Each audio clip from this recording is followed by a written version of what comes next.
Hello gamers, my name is 13 and this is a big hole I dug into the desert in order to get more than 12,000 sandstone blocks. For what you may ask?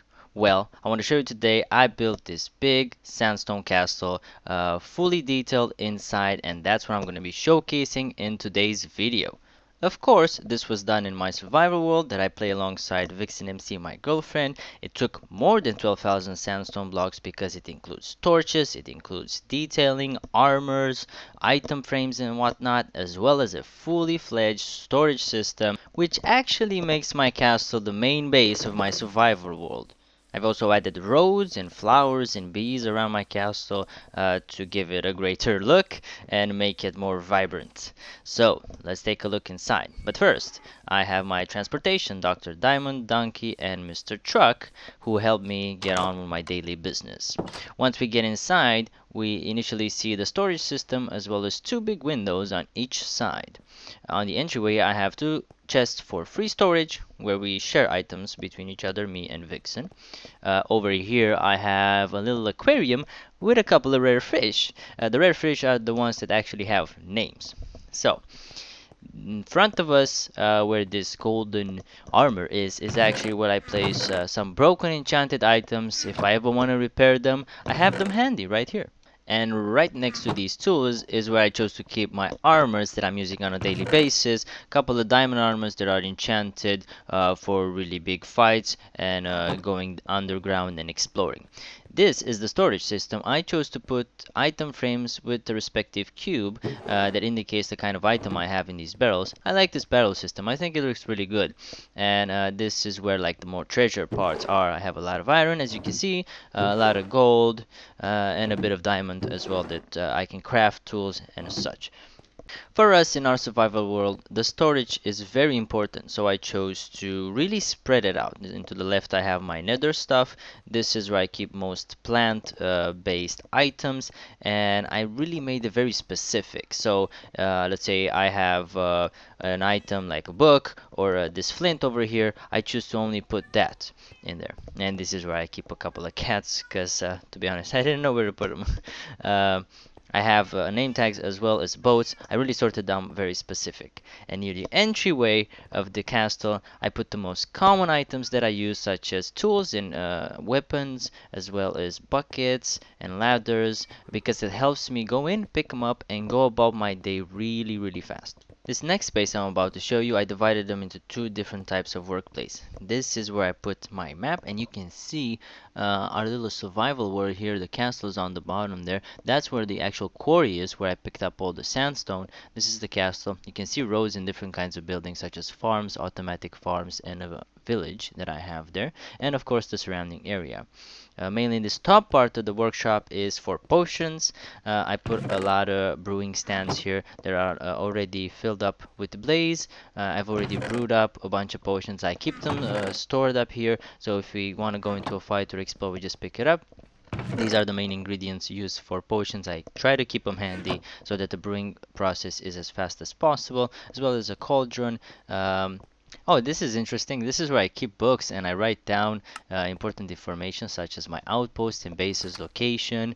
You can make copies of the books and we can share them between each other. And we always are very organized where our bases are, so we never lose them. Oh, and this is Freedom, my dog. I have a doggo in my castle. There you go. You want chicken?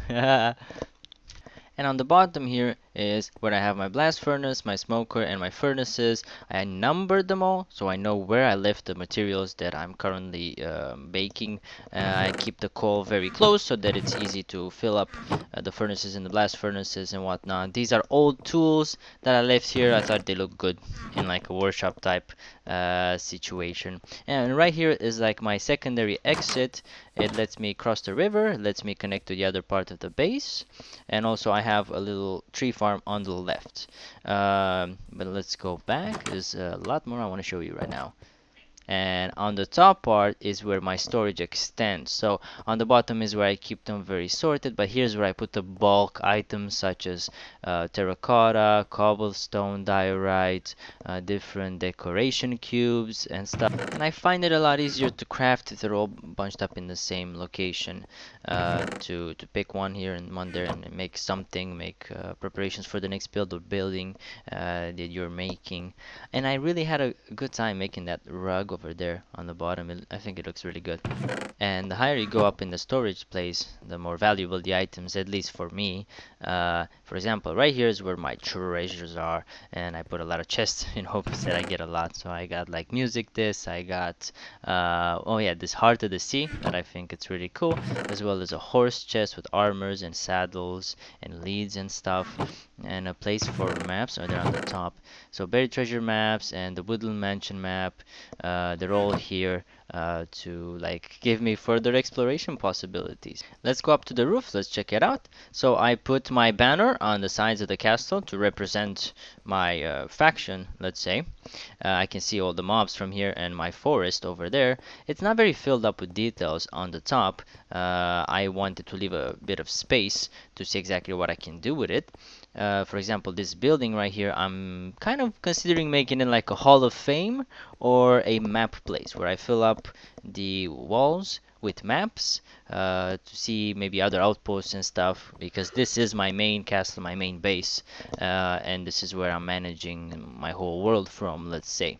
And you can actually get a good view of the yard and my world, as well as this top part that I thought was very funky. And I really like this black glass design that you can see through and see different parts of the castle. If you see the stairways, you can go actually either way. It's very accessible and you can freely move around the castle. And this is my enchantment place.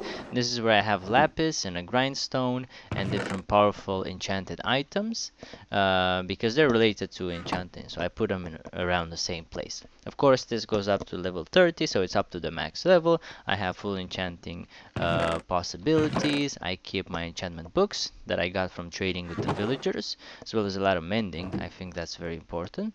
And I made my castle quite open. I like to see everything when I'm walking around it. It's very accessible. In this, there's a new area with like a guard tower, and those Fletcher tables are actually kind of like targets for arrows. So you can shoot them, and they have a little bullseye in the middle, and you can try to hit them. So I can kind of practice my bow hunting skills over here.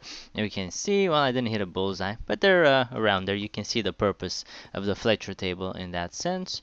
This is like a guard tower where I will store extra armors, because I noticed that in survival I tend to actually hoard a large number of items, especially armors and tools. So I need a place to store them. I thought a guard tower is a good theme for it. We can climb up. Again, we can see the yard as well as the other part of the castle and the roads.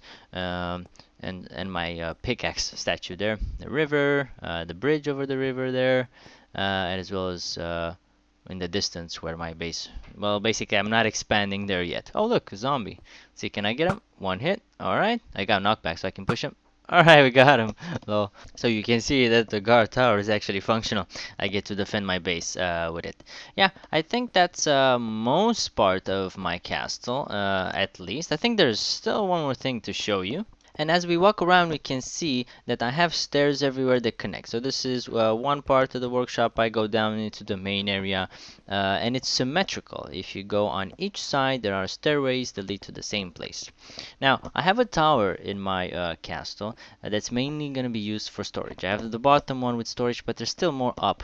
I haven't populated yet, but there's like 4 or 5 levels that I can make full with storage. So if I ever grow into my world that, you know, I played for 2-3 years and I have so many items, I can just raise up the storage in this tower and I'll keep most of my stuff here. Yes, it can be as a defensive platform as well. I can see the village here. I can defend against a raid or something similar to that.